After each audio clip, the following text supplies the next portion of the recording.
Terima kasih. Selamat pagi, Pak Dr. Surahman, Bapak Dr. Zainuddin, dan saudara Baktiar ya. Pagi ini adalah ujian proposal. Untuk itu, sebelum dimulai, silakan saudara Baktiar untuk menyampaikan presentasi proposal ini, sehingga harapannya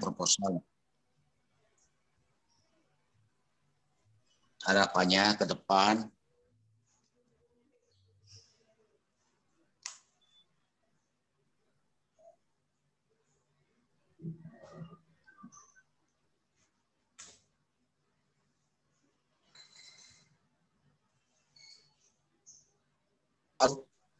kelihatannya suara kurang terdengar ini. Barusan menghilang. Sudah mulai normal, Prof. Oh ya, silakan Pak Rahmat, Pak Baktiar. Siap. Assalamualaikum warahmatullahi wabarakatuh. Oke. Salam warahmatullahi wabarakatuh. Selamat pagi. Bahwa pagi hari ini saya akan memaparkan tentang proposal tesis yang berjudul Diversi pada Sistem Peradilan Anak yang Melakukan Pengulangan Tindak Pidana.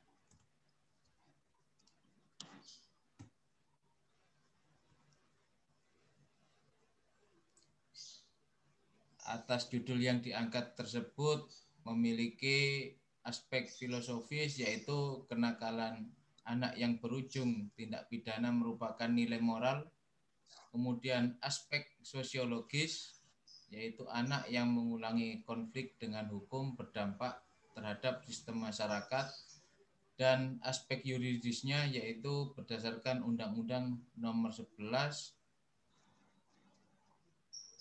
tahun 2012. Karena belum sepenuhnya memberikan perlindungan terhadap anak dari sistem peradilan. Rumusan masalah yaitu bagaimana rasio legis dari diversi pada sistem peradilan anak yang melakukan pengulangan tindak pidana. Dan yang kedua yaitu bagaimana proses diversi terhadap anak yang melakukan pengulangan tindak pidana di Indonesia.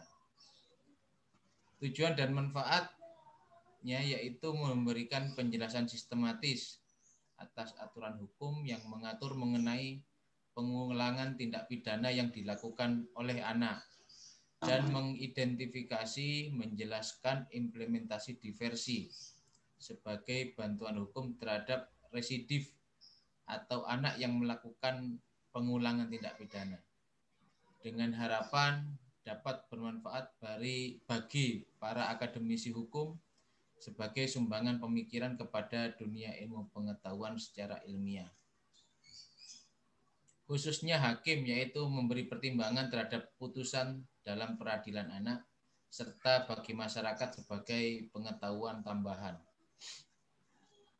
Tinjauan pustaka, yaitu konsep diversi. Diversi merupakan pengalihan penyelesaian perkara anak dari proses peradilan pidana ke proses di luar peradilan pidana. Diharapkan dapat menjadi bentuk perlindungan hukum bagi anak yang berhadapan dengan hukum. Dasar hukumnya yaitu Undang-Undang Nomor 4 Tahun 1979 tentang Kesejahteraan Anak dan Undang-Undang Nomor 11 Tahun 2012 tentang Sistem Peradilan Anak. Yang berikutnya yaitu restoratif justice. Konsep restoratif justice di sini merupakan termasuk dalam konsep yang sebelumnya, yaitu proses diversi. Konsep restoratif justice merupakan sebuah proses di mana semua pihak yang terkait dengan tindak pidana tertentu yang duduk bersama untuk memecahkan masalah dan memikirkan cara mengatasi permasalahan antara pihak korban dan pelaku hukum, namun tetap mengedepankan prinsip kepentingan terbaik bagi anak serta proses penghukuman. hukuman adalah jalan terakhir dengan tidak mengabaikan hak anak. Dasar hukum yaitu Undang-Undang Nomor 3 Tahun 97 tentang Pengadilan Anak dan Undang-Undang Nomor 11 Tahun 2012 tentang Sistem Peradilan Anak. Perlindungan hukum terhadap anak merupakan upaya yang dilakukan oleh setiap orang ataupun lembaga pemerintah yang bertujuan mengusahakan pengamanan dan pemenuhan hak-hak sesuai hak asasi yang ada. Dengan dasar hukum yaitu Undang-Undang Nomor 39 Tahun 99 tentang Hak Asasi Manusia Pasal 66, kemudian Undang-Undang Nomor 23 Tahun 2002 Pasal 1 Angka 2 Pasal 59, Undang-Undang Nomor 12 Tahun 2012 Pasal 93. Residif merupakan pengulangan tindak pidana di mana pelaku tindak pidana sebelumnya telah dijatuhi hukuman pidana berkekuatan hukum tetap. Dasar hukumnya yaitu KUHP bab 31 pasal 486, pasal 487, pasal 488. Buku 3 KUHP pasal 489, 492, 495, 501, 512, 516 dan berikutnya. Metode penelitian yang saya gunakan yaitu yuridis normatif, yaitu menganalisa peraturan perundang-undangan yang melibatkan anak. Metode analisisnya yaitu kualitatif, menjelaskan dan menguraikan bahan-bahan yang ada dalam kepustakaan. Pendekatan masalah yaitu pendekatan perundang-undangan. Pendekatan berdasarkan peraturan perundang-undangan yang berlaku dan pendekatan studi kasus. Pendekatan studi kasus yang dilakukan secara komprehensif agar mendapatkan pemahaman terhadap masalah yang dihadapi. Sumber bahan hukum yaitu Undang-Undang Dasar Negara Kesatuan Republik Indonesia tahun 45, kemudian Undang-Undang Nomor 1 Tahun 46 tentang Peraturan Hukum Pidana, Undang-Undang Nomor 4 Tahun 79 tentang Kesejahteraan Anak, Undang-Undang Nomor 3 Tahun 97 tentang Pengadilan Anak, Undang-Undang Nomor 39 Tahun 99 tentang Hak Asasi Manusia terhadap Anak, Undang-Undang Nomor 23 Tahun 2002 tentang Perlindungan Anak, dan berikutnya. Teknik pengumpulan dan pengolahan bahan hukum yaitu pengumpulan data atau informasi dari sumber tertulis, baik data primer maupun data sekunder yang berhubungan dengan masalah yang diteliti. Yang kedua yaitu penelitian kepustakaan atau studi dokumentasi, yaitu pengamatan terhadap buku-buku yang berhubungan dengan masalah yang dibahas dan bertujuan untuk memilih dan memilah data kepustakaan yang diperlukan. Analisa badan hukum, yaitu bahan yang diperoleh digambarkan berdasarkan implementasi yang sebenarnya dan dikaitkan dengan peraturan perundang-undangan. Setelah itu dikaji dengan menggunakan analisa hukum. Apabila tidak ada konflik norma dan tidak ada kekosongan hukum, maka menggunakan interpretasi terhadap keseluruhan aspek untuk memahami makna hubungan antara aspek satu dan lainnya.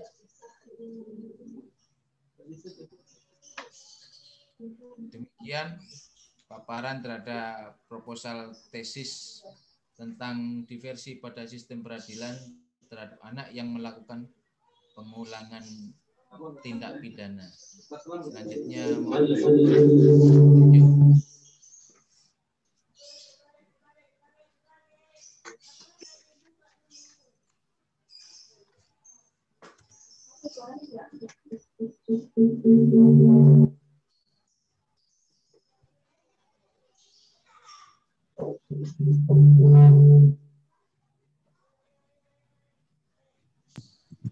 Silakan Pak Dr. Zainuddin, kasih waktu. Baik, terima kasih Prof. Made memberikan kesempatan pertama untuk saya mendiskusikan hal-hal yang mungkin saya anggap penting untuk jadikan masukan untuk Saudara Bahtiar. Ya, ya. Saya mohon izin juga kepada Bapak Dr. Saifur Rahman mengawali diskusi kita pada pagi hari ini. Mas Bahtiar, dengar suara saya dengan baik ya? Siap, Bapak. Mas Bahtiar, sejujurnya saya membaca judul penelitian ini bukan yang pertama ya. Jadi sebelumnya saya juga menguji penelitian yang juga membahas tema yang sama, temanya sama tentang diversi ya. Cuman ini untuk anak yang melakukan pengulangan tindak pidana ya. Nah, saya ingin memastikan bahwa harapan Anda melakukan penelitian ini, temuannya itu berbeda dengan penelitian sebelumnya. Ya. Harapan saya seperti itu. Jadi walaupun temanya ini bukan tema yang benar-benar terkini gitu, tapi saya berharap temuan yang dihasilkan ini berbeda dengan temuan penelitian sebelumnya. Paham yang saya maksud, Mas Bahtiar ya? Siap, paham Bapak. Ya. Kalau boleh tahu ya, sebelum kita masuk ke ini, kalau boleh tahu, Anda sudah baca penelitian-penelitian sebelumnya tentang diversi? Pernah membaca penelitian tentang diversi. Pernah ya, jadi berarti sampean sudah punya cukup referensi tentang penelitian sebelumnya tentang diversi ya. Ya, saya asumsikan seperti itu ya. Baik, yang pertama, senang saya kalau misalnya Anda sebelumnya sudah punya referensi tentang itu. Kemudian yang kedua,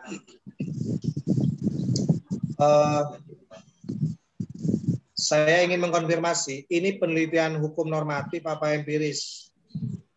Normatif, Bapak. Jadi ini ingin dilakukan ya, penelitiannya adalah penelitian hukum normatif ya. Baik, baik Mas. Nah, kembali kepada pertanyaan saya yang pertama tadi ya. Ini normatif ya. Kemudian yang kedua, ini juga bukan penelitian yang benar-benar baru yang pertama karena sebelumnya sudah didahului dengan penelitian sebelumnya ya. Nah, kira-kira menurut sampean hal-hal yang menarik apa ya, yang sekiranya itu dianggap membedakan dengan penelitian sebelumnya? Maksud saya, sampean mengangkat judul ini pasti ada sisi-sisi yang menarik yang berbeda dari penelitian sebelumnya. Nah, itu apa yang menarik dari penelitian ini menurut sampean? Jadi penelitian ini menurut saya yaitu diversi terhadap anak yang melakukan pengulangan tindak pidana, yaitu setelah melakukan tindak pidana kemudian dia ditangkap lagi oleh kepolisian, kemudian apakah harus didiversi lagi atau tidak, seperti itu Bapak. Karena anak itu terkait mental terhadap seorang anak yaitu sangat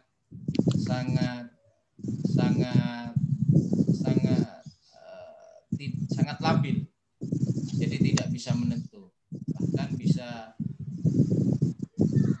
berhubungan nanti saat dewasa bisa terganggu tentang mentalnya itu. Jadi itu ya aspek-aspek yang menurut Anda menarik ya dari penelitian ini ya. Ya. Jadi ini dilakukan oleh anak dan diulangi. Ya, pertanyaannya apakah perlu diberi diversi lagi, dilakukan diversi lagi atau tidak, itu ya yang menarik ya. Iya. Dari penelitian ini ya, yang mungkin itu membedakan dari penelitian sebelumnya ya. Iya. Baik, terima kasih. Itu yang pertama. Kemudian yang kedua, Mas, ini kan penelitian hukum normatif. Ya, tadi Anda menyebutkan begitu, ya kan?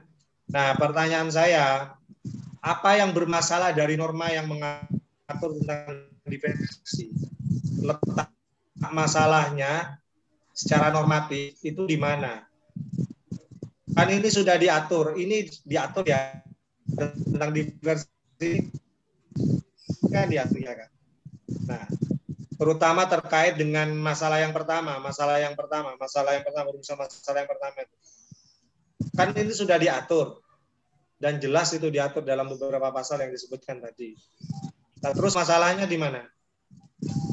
memang hukum diversi sudah diatur oleh negara.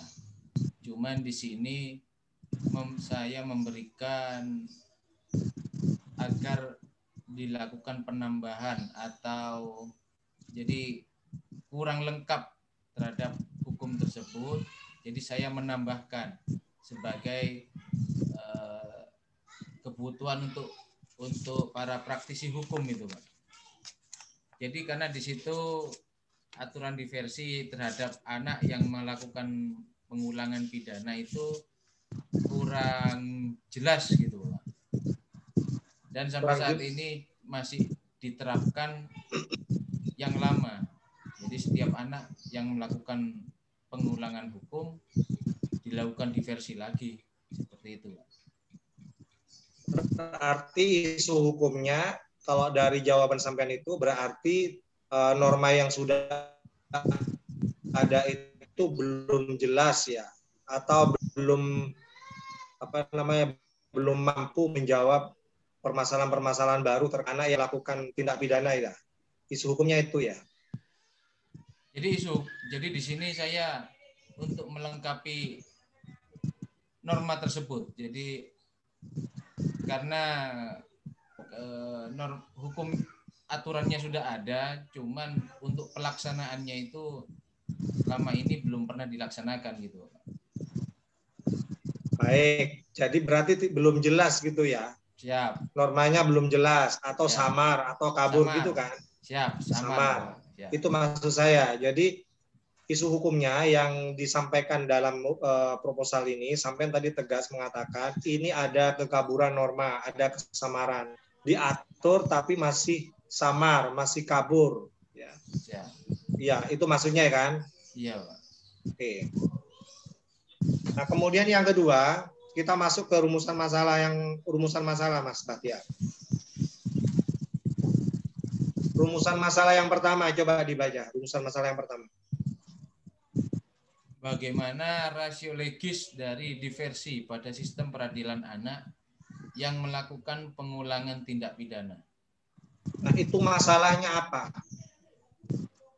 Masalahnya di mana gitu? Kenapa ini dijadikan masalah? Karena menurut saya jadi di sini atas masalah tersebut saya menjawab gitu. Jadi nanti akan dijelaskan pada isi tesis. Ya, jadi begini Mas Bahtiar. Jadi harus tercermin ada permasalahan yang serius di situ. Maksudnya harus ada permasalahan yang memang layak untuk dijawab dengan melakukan penelitian, maksud saya. Ya. Jadi kalau misalnya pertanyaannya bagaimana rasio legisnya, ya kan? Berarti kan di situ ada masalah dengan diversi pada sistem peradilan anak yang melakukan pengulangan tindak pidana. Sehingga perlu dijelaskan rasio legisnya bagaimana, kan begitu kan maksudnya kan? Iya. Ya kan? Ini anak melakukan tindak pidana berulang-ulang. Iya. Masih perlukah ya kan? Dilakukan diversi gitu kan? Itu rasio legisnya bagaimana gitu kan? Maksudnya kan begitu kan? Iya, Pak. Ya. Lumayan jawabannya kalau seperti itu ya. Saya pernah pernah menguji yang pertanyaan yang sama, tapi pertanyaannya berbeda. Begini pertanyaannya Mas, mungkin bisa jadi referensi juga. Ya. Apakah jadi pertanyaan mirip juga? Apakah diversi ini bisa dilakukan untuk anak yang melakukan penelitian, untuk yang melakukan pengulangan tindak pidana? Kemudian ada lanjutannya. Kalau itu dilakukan, apakah itu sudah memenuhi rasa keadilan? Gitu. Jadi pertanyaannya normatif juga sebenarnya, mirip ya. Tapi saya ingin penelitian Anda ini punya bobot yang berbeda dari penelitian ini ya. Sekedar perbandingan ya. Artinya sekalian kalau mempermasalahkan secara normatif, jangkauannya itu seperti itu ya. Jadi di samping tahu rasio legisnya, bisa tidaknya diversi ini terus dilakukan ya, karena diulang-ulang tindak pidana yang dilakukan oleh anak itu ya. Tapi pertanyaan berikutnya, apakah ini sudah memenuhi rasa keadilan? Apakah ini sudah sesuai dengan hak asasi manusia? Apakah ini sesuai dengan prinsip perlindungan anak? Gitu. Ya, saya kira itu referensi-referensi yang mungkin bisa dijadikan pertimbangan untuk juga masuk dalam kajian permasalahan yang pertama. Ya. Itu yang pertama, Mas, rumus masalah. Dibaca lagi yang kedua juga. Untuk yang kedua yaitu bagaimana proses diversi terhadap anak yang melakukan pengulangan tindak pidana di Indonesia. Nah, kalau pertanyaannya seperti itu, Mas, bicara proses, ya, proses diversi. Ini pertanyaannya kan bicara proses diversi. Ya kan? Apakah ini bisa dijawab dengan hanya sekedar menggunakan norma? Tidak, berdasarkan hasil putusan sidang. Hasil putusan sidang. Siap.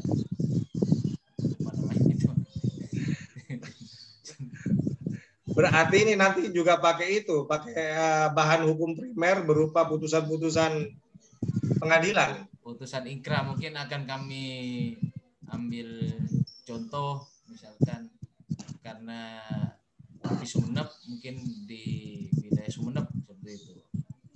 Bahan hukum. Ya, ini kan penelitian hukum normatif ya. Ini kan penelitian hukum normatif ya. Ya. Tapi memang pertanyaan yang kedua ini kayak memang berwarna empiris, Mas Bahtiar. Sampai kalau bicara bagaimana proses diversinya, ini memang cenderung ke empiris. Tidak bisa sampai menjawab masalah yang kedua ini hanya pakai undang-undang gitu. Kalau bicara proses diversinya bagaimana gitu kan. Itu kan bicara hal-hal yang sifatnya empiris, bisa ke situ itu maksud saya itu ya. Itu loh. Nggak tahu kalau misalnya dalam pasal-pasal itu diatur tentang prosesnya, prosedurnya bagaimana. Apa diatur? Prosedur melakukan diversi itu diatur nggak? Detail dalam pasal-pasal itu. Dalam pasal-pasal tidak diatur, Pak. Cuman jadi pihak-pihak yang menghadiri proses diversi diatur. Nah, itu bisa jadi permasalahan normatif juga kalau memang mau dijadikan permasalahan normatif. Ya, ini diatur tentang ketentuan diversi, tapi bagaimana prosedurnya dan lain-lainnya itu tidak diatur jelas, Pak. Itu bisa juga dilakukan penelitian. Ya, ada ketentuan tentang bolehnya dilakukan diversi, tapi tidak detail bagaimana prosedurnya, ya, hukum acaranya bagaimana, ya kan? Kalau ini yang dimaksud dengan rumusan masalah yang kedua, ini normatif, Mas. Ya, jadi bisa jadi sesuatu yang normatif. Artinya apa? Anda akan menemukan tentang prosedur yang benar, yang baik, yang tepat ketika kita melakukan diversi. Itu loh, memilih diversi untuk seorang anak yang melakukan tindak pidana berulang-ulang. Ya, itu maksudnya. Paham ya maksud saya ya? Siapa? Baik. Saya kira sementara itu, nanti kalau ada tambahan mungkin bisa saya lanjutkan. Kalau masih ada waktu. Selebihnya saya serahkan kembali kepada Prof. Made. Terima kasih Pak Dr. Zainuddin. Mungkin saya langsung aja ya untuk ini kepada Promo Indus atau mahasiswa Saudara Bahtiar.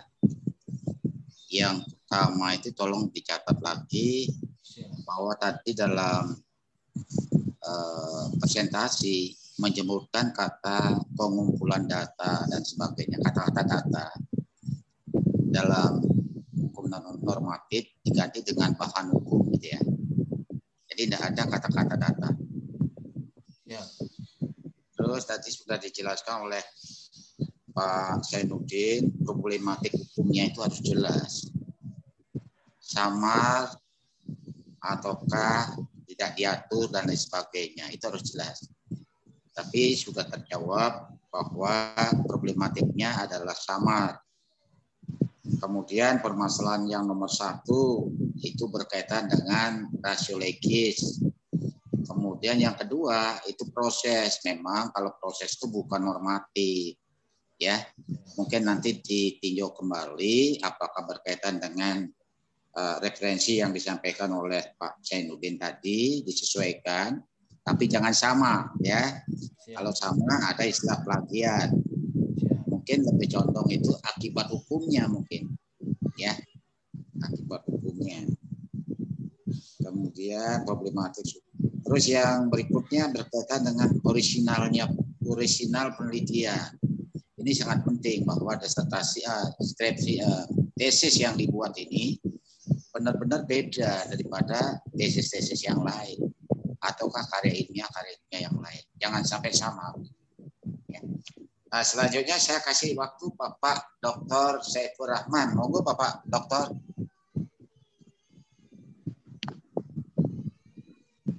Terima kasih Pak Prof. Made, pimpinan sidang pada hari ini.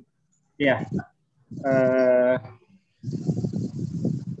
saya diberi kesempatan untuk mengajukan pertanyaan. Saya ingin memperdalam aja di apa yang tadi sudah disampaikan oleh Dr. Zainuddin. Bukankah sistem peradilan anak ini kan sudah ada di Undang-Undang 11-12 ya? 11 nomor 11 tahun 2011. Di situ sudah sudah diatur di situ. Terus saya hanya apakah di 11-12 ini di peraturan 11 di Undang-Undang 11-12 ini tentang sistem peradilan anak ini ada masalah, dan itu sehingga saudara kayaknya mengajukan alternatif penyelesaian gitu ya di luar 11-12 gitu. Apakah kira-kira begitu Pak Astiara? Izin Bapak, terkait Undang-Undang Nomor 11 Tahun 2012 tentang Sistem Peradilan Pidana Anak. Jadi di situ memang sudah ada terkait sistem peradilan pidana anak. Cuman di sini terhadap anak yang melakukan tindak pidana itu tidak ada aturan secara jelas apakah harus dilakukan diversi, apakah tidak dilakukan diversi. Sedangkan diversi sebenarnya juga ada syarat-syarat dilakukan diversi sudah ada. Cuman menurut saya kurang jelas itu, Pak. Karena pelaksanaannya sampai saat ini setiap anak yang melakukan pengulangan tindak pidana akan dilakukan diversi kembali. Ya. Oke, jadi khusus masalah pengulangan ya. Siap. Yang di sini ya. Soalnya kan di Undang-Undang 11-12 itu kan mengenai proses penyelidikan, terus penuntutan, itu kan sesuai dengan ketentuan yang umum, ketentuan perundang-undangan pada umumnya, kan gitu, sama kan gitu. Kecuali ditentukan lain dengan undang-undang. Apakah ada undang-undang lain yang menentukan itu? Menurut saya gitu. Jadi nomor Undang-Undang 11 ini menggunakan sistem peradilan pidana anak. Kemudian bisa berkaitan tentang hak asasi manusia terhadap anak juga. Jadi bisa menggunakan itu. Ada beberapa dasar hukum terkait anak yang melakukan tindak pidana, Pak. Itu maksudnya pengecualiannya itu di nanti saudara anukan yang di Undang-Undang Hak Asasi Manusia itu ya, ke sana saudara maksudnya. Ya. Oke. Di tadi saya ngelihat di pendekatan itu pendekatan penelitian saudara di samping ada juga yang pendekatan kasus. Coba saya ingin tahu kira-kira kasus yang saudara angkat itu kayak apa tentang diversi untuk yang tindak pidana yang dilakukan oleh anak secara berulang-ulang itu. Kasus kira-kira secara garis besarnya yang saudara yang sudah mempunyai kekuatan yang sudah ingkrah, kira-kira ada kasusnya gimana kira-kira? Soalnya di sini nggak saudara nggak menyebut tidak menjelaskan. Kasus. Ya. Siap. Coba.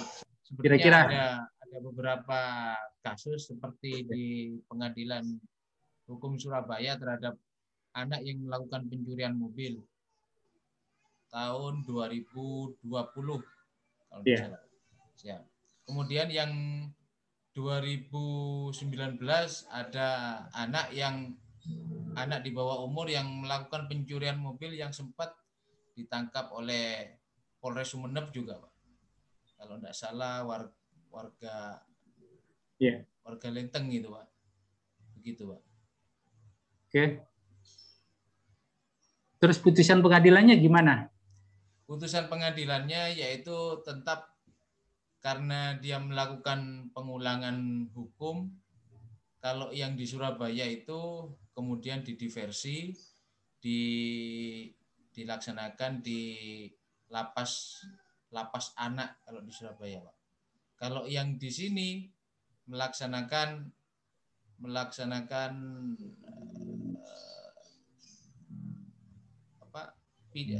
di lapas biasa, Pak.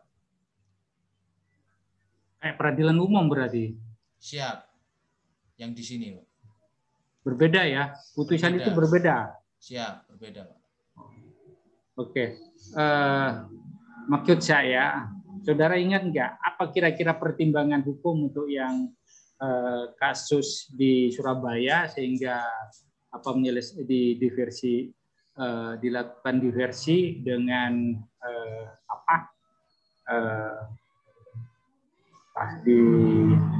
dengan hukuman itu dengan yang membedakan dengan yang di Sumeneb gitu. Kira-kira pertimbangan hakim apa di situ yang membedakan dari dua putusan itu? Kalau dari dua putusan itu menurut saya terkait tuntutan hukumnya, Pak. Jadi tuntutan hukumnya lebih berat yang di Sumeneb, Pak. Iya. Dan modus operandinya juga mungkin dipertimbangkan oleh Pak Hakim. Bisa kira-kira memberikan ini pertimbangan apa yang dianukan, kan ada pertimbangan dari hakim kira-kira terhadap yang melibatkan anak itu, kira-kira ini kan sama-sama menurut saudara sama-sama dilakukan diversi atau berbeda? Yang di Surabaya dilakukan diversi atau di Surabaya dilakukan diversi, kemudian yang di Sumeneb dilakukan diversi tapi tidak disetujui. Oh iya. Maksudnya tidak disetujui gimana? Dengan untuk alasannya kami kurang tahu, Bapak. Cuman akhirnya tidak disetujui untuk dilakukan diversi dengan beberapa. Maksudnya putusan hakimnya itu bagaimana? Putusan menjalankan pidana umum, Pak. Putusannya menjalankan dilakukan dengan pidana umum. Pidana umum. Putusannya itu. Siap. Oh, gitu. Itu bukan diversi kalau begitu ya. Dilakukan diversi juga, Pak. Karena anak itu harus dilakukan diversi, kemudian oleh saat dilakukan diversi itu keputusannya tidak layak untuk dilakukan diversi, Pak. Kemudian dilaksanakan peradilan umum. Oke, yang di Sumeneb itu proses diversinya itu pada tahap penyelidikan, penuntutan, atau pada proses apanya itu yang dilakukan diversi yang di Sumeneb itu? Yang di Sumeneb itu kan di putusannya pada akhirnya tidak diversi kan begitu. Siap. Kembali kepada peradilan umum gitu. Siap. Proses penyidikan, Pak. Proses penyidikannya aja. Ya, Jadi setelah ditangkap, kemudian dilakukan proses diversi. Kalau ditahan berarti memiliki batas waktu 15 hari sampai P21 dari kejaksaan.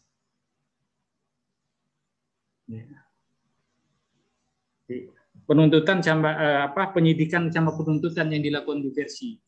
Tapi ternyata di putusan pengadilan kembali ke ke peradilan umum gitu ya. Siap. Untuk yang di Sumeneb. Iya. Ada banding nggak? Jaksa banding nggak? Selama ini yang saya tahu untuk di Sumeneb tidak pernah banding, Pak, terkait pidana umum. Kecuali ada pengacaranya. Sedangkan yang di Surabaya? Yang di Surabaya juga tidak ada, Pak. Jadi setelah itu tidak ada. Nah, maksudnya yang di Surabaya itu yang dilakukan diversi itu pada proses penyidikan, penuntutan, dan sampai putusan hakim itu bagaimana? Setelah dilakukan diversi tidak sampai ke putusan hakim, Pak. Jadi setelah dilakukan diversi disetujui, kemudian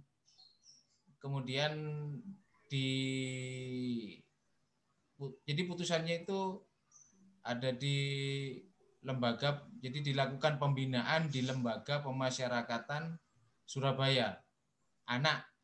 Lembaga Pemasyarakatan Anak Surabaya.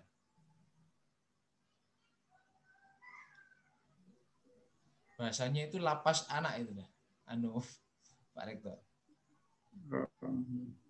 Jadi tidak sampai pada proses peradilan ya? Siap. Nggak ada nggak ada sampai putusan yang inkrah gitu, nggak ada.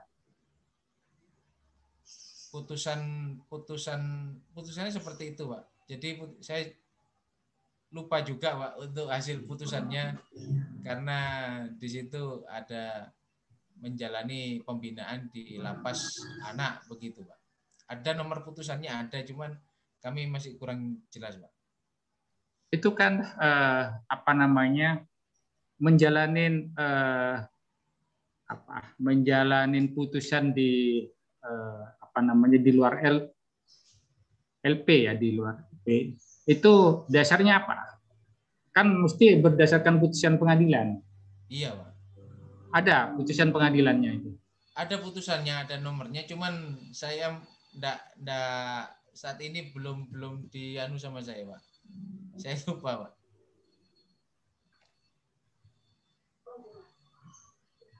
Ya, maksudnya minimal kan itu nanti pertimbangan dari hakim itu bisa saudara jadi bahan untuk menganalisis itu, ya. Siap. Perbandingan untuk menganalisis kasus ini gitu ya. Kalau kalau ini gitu ya, saya yang mau dianalisis itu pertama kan itu ya, rasiologisnya saudara kan itu. Apa yang akan saudara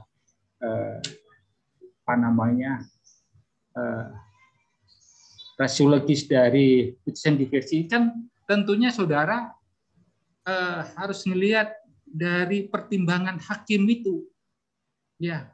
Iya, kenapa ini harus dilakukan diversi sehingga hukumannya tidak harus dilakukan di LP, harus di luar LP, kan gitu anunya. Itu yang saya maksud, sehingga saudara bisa menganalisis itu ya. Terus kemudian yang di Sumeneb, kenapa itu sama-sama pelakunya itu anak di bawah umur dan dilakukan, tetapi tidak tidak dilakukan diversi. Kan mestinya di situ kan ada dasar pertimbangan dari hakim. Dasar pertimbangan hakim itu yang nanti saudara bisa analisis. Maksud saya begitu ya. Sebagai apakah itu nanti dilihat dari rasiologisnya atau yang lain gitu. Jadi nggak bisa kalau hanya normatif murni ini kurang kan. Saya kira itu dari saya dulu, Prof. Ahmadi. Ya, jadi saya ke Mas Bahtiar ini nanti tolong ditampilkan juga studi kasusnya. Kalau dia menemukan tadi di Sumeneb dan di Surabaya, di situ nanti sehingga nanti itu bisa dianalisis, gitu nih. Sehingga terus kemudian hasil dari analisis Pak Bahtiar itu nanti bisa mungkin untuk memberikan alternatif penyelesaian masalah untuk yang peradilan anak ini, gitu ya. Di luar undang-undang, di luar undang-undang 11-12 itu. Saya kira itu sementara, Prof. Menteri. Terima kasih Pak Dr. Saiful Rahman. Dan juga sekalian kan pembimbing, Pak, jadi bisa konsultasi lebih lanjut. Siap, Prof. Proposal ini masih perlu disempurnakan, terutama dari Bahtiar dalam latar belakang itu harus jelas samarnya yang mana, gitu ya. Dan normatifnya itu yang mana samarnya, gitu. Itu harus jelas. Jangan ujuk-ujuk samar, gitu, jangan. Jadi latar belakangnya harus dengan membaca aspek sosiolog, aspek yuridis, filosofis. Oh, ini loh, ternyata samarnya di sini. Ya, itu nanti dicek kembali. Dan kemudian untuk permasalahan memang yang kedua itu tidak perlu disempurnakan kembali. Menurut saya mungkin itu perlu pertama itu masalah 1 dan 2 itu harus ada kaitan, berhubungan. Nah, kalau Pak Bahtiar paham tentang filsafat ilmu misalnya, itu ada namanya aspek ontologi, epistemologi, dan aksiologi. Tapi agak pusing juga ya, kalau belajar filsafat itu. Tapi langsung aja, menurut saya masukan yang nomor 2, seperti Pak Zainuddin mengatakan, ini kalau proses itu bukan normatif, memang iya. Jadi yang ini ada akibat hukum mungkin ya, atau dampaknya. Dampak aja masih aspek sosiolognya, akibat hukum dan seterusnya begitu. Dan kemudian Pak Saiful Rahman benar ini, jadi studi kasus gitu ya, penting itu. Tapi kasusnya sudah ada dan itu dipertegas dalam pendekatan masalah. Nah, pendekatan masalah itu kan ada namanya pendekatan masalah peraturan perundang-undangan. Undang-undang yang mana ini? Kesamarannya ini di mana ini undang-undangnya itu? Tentunya melihat pasal-pasalnya, jangan undang-undang saja. Undang-undang nomor 11 tahun 2012 samar itu tidak bisa. Ya, pasal mana itu harus jelas di sana. Kemudian kasusnya sudah jelas di Sumeneb bagaimana itu, di Surabaya bagaimana. Nah, itu dikomparatifkan. Pertimbangan hukumnya kan beda itu. Hakim di Sumeneb, hakim di Surabaya, sehingga masuk menjawab pertanyaan yang nomor 2, kata samarnya itu. Jadi masalah nomor 1. Dan kemudian karena ini dasar tesis ya kalau bisa nanti aspek filosofisnya itu penting. Ya. Aspek filosofisnya penting, berkaitan benar atau salah, kurang adil atau setengah adil begitu ya. Kalau di sini kan menyatakan bahwa perlindungan anak belum maksimal gitu ya. Belum ada ya. Nah, itu berarti benar apa enggak benar gitu ya. Adil atau tidak adil dan sebagainya. Itu akan terjawab dalam pendekatan masalah secara filosofis. Jadi berkaitan dengan nilai ya. Kalau di Sumeneb anaknya sama, tapi kok hukumannya kok seperti ini?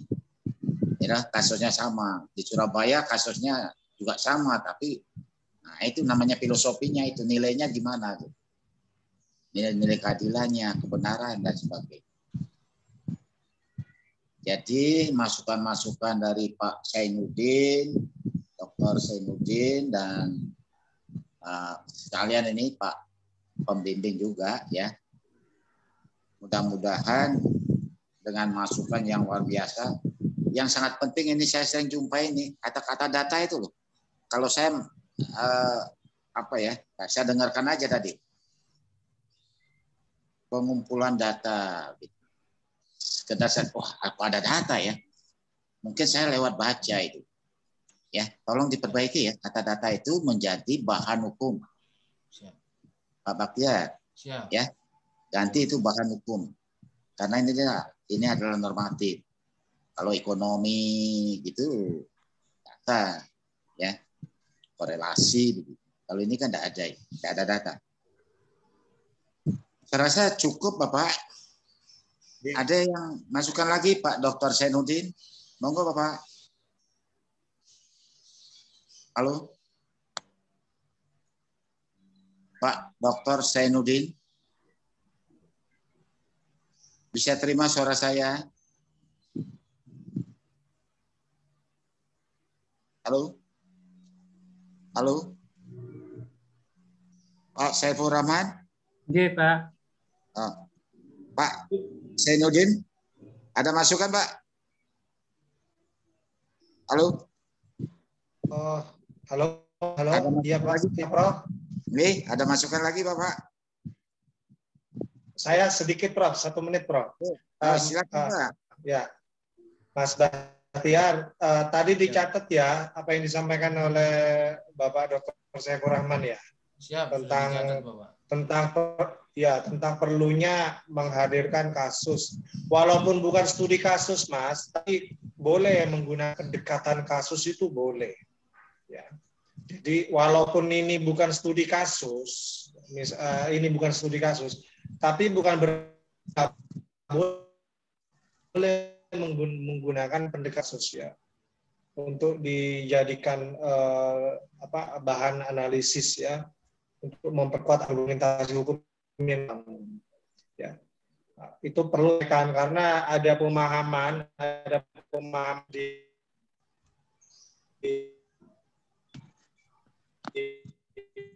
beberapa teman yang melakukan penelitian sebelumnya itu dikiranya hanya studi kasus yang boleh menggunakan pendekatan menurut saya.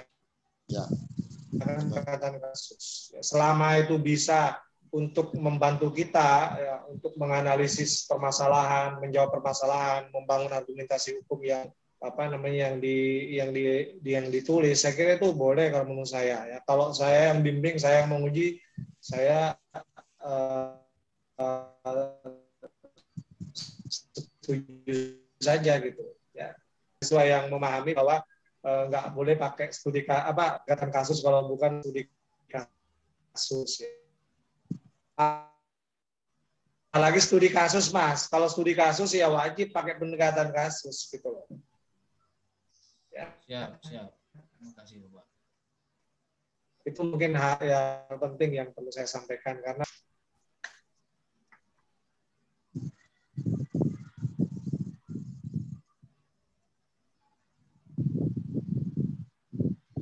Ampun Pak. Oke. Ampun Pak, ampun. Oke. Silakan Pak Saiful Rahman. Monggo Bapak. Saya kebetulan termasuk pembimbingnya, biar nanti ketemu waktu bimbingan aja. Ya, kita perbaikin di waktu bimbingan aja ya. Oke, siap. Berarti kita selesai ya. Mungkin dulu ya, kita diskusi aja dulu tim penguji, Prof. Pak Bahtiar, mohon di ruang tunggu dulu ya. Pak Evi dibantu Pak Bahtiar untuk di ruang tunggu dulu ya. Kami bertiga mau diskusi dulu ya.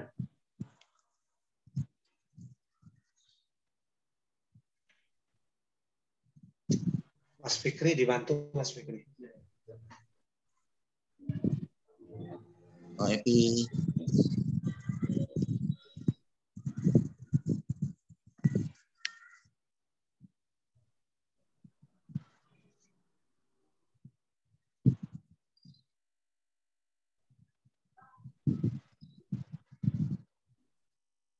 operatornya perlu dihubungi lagi nih. Bu Eti, halo. Nggih, Prof. Nggih. Baik, Prof. Saya keluarkan dulu Pak Bahtiar, Prof. Pak Bahtiar bisa keluar dulu, Pak.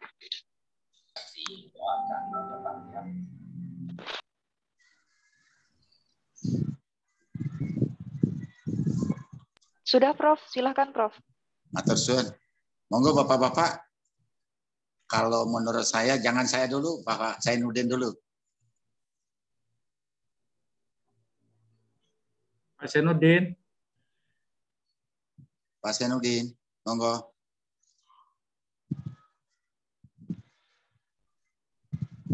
Halo. Pak Zainuddin, silakan masuk Pak Zainuddin.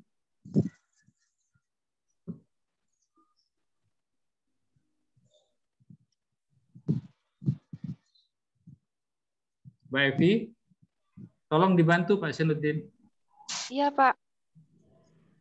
Pak Zainuddin ini keluar dari ruang Zoom, Pak. Bisa langsung Pak Saifur dulu. Enggak, karena ini kita mau rapat bertiga, Mbak Evi. Harus ketiga-tiganya harus siap, Pak.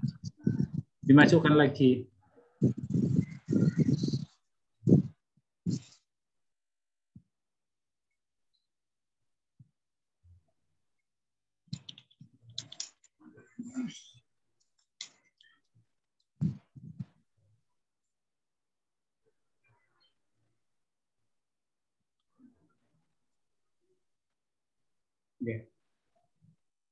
Pak Saifur Rahman. Oke, Prof. Selamat Hari Raya. Oke, terima kasih, Prof. Lahir batin. Sama-sama. Oke, Prof. Mudah-mudahan kita diberi ini ya kesehatan. Nah, kita bisa melakukan aktivitas keseharian, Prof. Yes, siap. Benar itu, Pak. Selama liburan ini, Prof. Made kemana? Ada di Surabaya, Pak. Oh gitu, ya ini ya. Anak-anak yang pulang semua. Sepi kayaknya Surabaya ya. Iya, kalau hari raya biasa sepi. Nanti selesai hari raya macet lagi.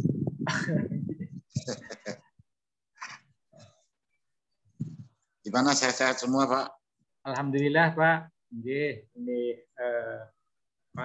udah mulai teman-teman ini persiapan untuk yang tatap muka ini. Nggak tahu di Unpad gimana, sudah mulai tatap muka ya?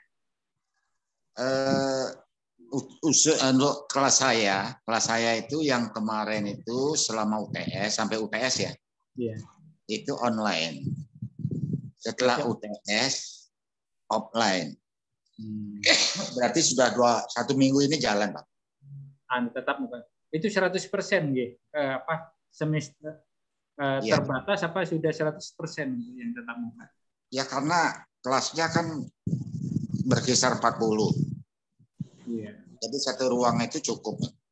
Cukup. Ini Pak, sudah masuk. Kalau di Biraraja, Prof. Saya kasih waktu Pak Dr. Zainuddin untuk ya diskusi gimana nih baiknya.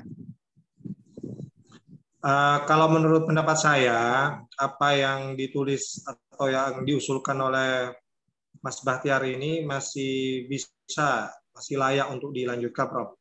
Dan yang ada sisi-sisi yang menarik menurut saya yang membedakan dengan penelitian sebelumnya ya, terkait penggunaan diversi khusus anak yang berulang-ulang melakukan tindak pidana itu menariknya di situ. Jadi pertanyaannya tadi apakah masih bisa dilakukan diversi padahal ini dilakukan berulang-ulang gitu. Itu mungkin sisinya yang menarik menurut saya. Nah, tinggal mungkin perlu diarahkan sesuai dengan masukan-masukan yang tadi sudah disampaikan oleh Dr. Saifur Rahman dan juga oleh saya di awal tadi dan juga oleh Prof. Made.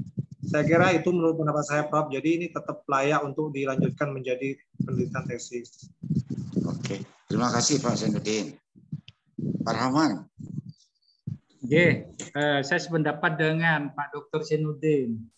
itu ada yang yang membedakan di sini bukan anak pada umumnya ya. Jadi batasannya itu bukan hanya usia, tapi yang dilakukan oleh tindak pidana yang dilakukan oleh anak berulang-ulang gitu ya.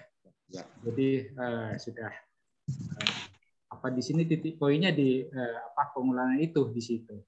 Apakah yang setelah yang pertama putusan yang pertama dilakukan diversi, terus kemudian melakukan lagi tindak pidana gitu, dilakukan diversi lagi, apakah selanjutnya itu tetap dilakukan diversi atau perlu efek jera? Kan itu di situ mungkin ya yang membedakan dengan penelitian sebelumnya kan gitu ya.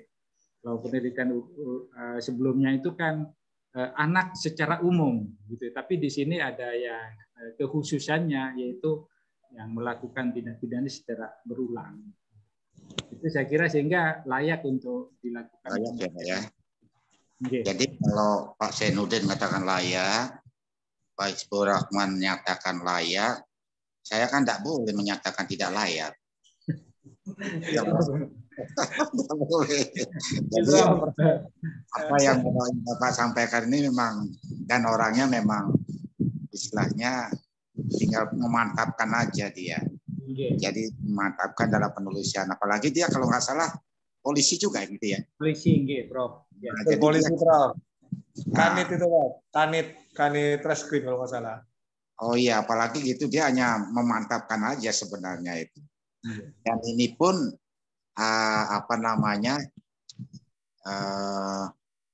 nilainya menurut saya, kalau nilainya itu bisa ditindaklanjuti misalnya setelah S2 itu mungkin nanti bisa dikembangkan menjadi S3. Nah itu kan karena sekarang ini kan tidak cukup S2 begitu Pak Zainuddin ya. Iya betul Prof. Itu ya harus memberi mengacu anak buahnya katakan begitu. Saya rasa layak ya Pak ya. Oke, layak Prof. Layak.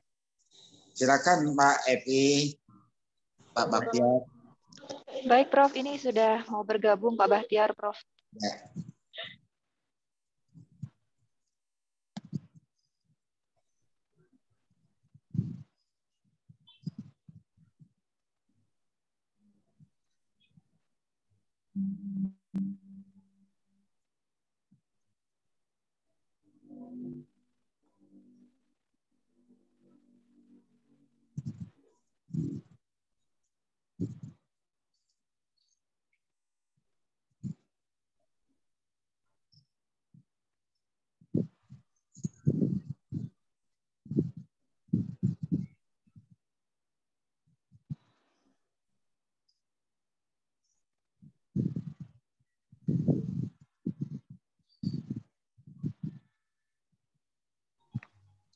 Oke, sudah bergabung. Assalamualaikum warahmatullahi wabarakatuh. Selamat siang pada Bapak Hizbur Rahman, Bapak Muhammad Zainuddin, dan Saudara Bahtiar ya. Bisa terima suara saya Mas Bahtiar? Siap, jelas sekali Bapak. Oke. Tadi sudah dilangsungkan suatu ujian proposal dan pada intinya karya proposal ini dinyatakan layak dengan catatan-catatan atau masukan-masukan dari tim penguji, tolong diperhatikan. Yang tujuannya adalah untuk lebih sempurnanya. Bahkan saya menyarankan juga tadi dalam tim tadi ada tesis ini cukup bagus, menarik, nanti bisa ditindaklanjuti ke S3 kalau sudah lulus S2, jangan dulu S3 kalau belum lulus S2. Ya, itu. Jadi minimal memberi motivasi kepada anak buahnya begitu ya. Nah, kalau bosnya enggak S2, enggak S3 terus menyuruh anak buahnya S3 kan enggak cocok begitu. Ya. Jadi memberikan motivasi lebih lanjut. Saya rasa begitu. Selamat kepada Pak Bahtiar untuk menulis lebih lanjut dan lebih intens konsultasinya sehingga tesis yang dibuat benar-benar tesis, tidak hanya sekedar lulus begitu saja ya. Saya rasa ini nilai sudah cukup bagus. Silakan Pak Zainuddin mau masukkan kepada yang bersangkutan atau apa? Cukup, Prof. Cukup. Kalau Pak Saiful Rahman? Oke. Saya kebetulan sebagai pembimbing, saya harap karena ini sudah dinyatakan layak, saya ucapkan selamat kepada Pak Bahtiar dan cepat dilanjut untuk proses selanjutnya, ya. Dapat janganlah zaman lama-lama untuk memperbaiki proposal ini sehingga nanti langsung bisa segera ke ujian tesis, ya. Itu aja dari saya. Terima kasih juga pada Pak Zainuddin, ya, yang sudah ikut serta di dalam ini mengunyah, ya, menganyam materi kepada Pak Bahtiar ini. Mudah-mudahan waktunya cepat, tidak usah lama-lama. Kalau kuliah lama-lama itu tidak tambah pinter, katanya gitu Pak ya. Tambah makin cepat makin bagus. Terima kasih. Assalamualaikum warahmatullahi wabarakatuh. Selamat siang.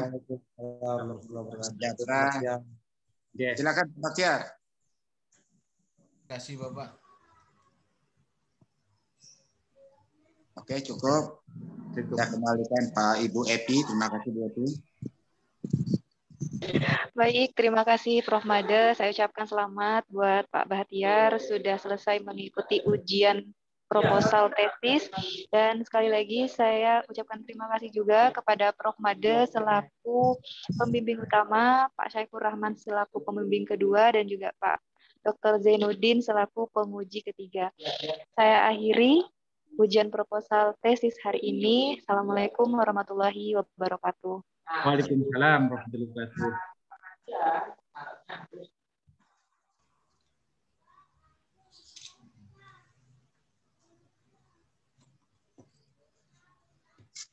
Mohon izin Bapak.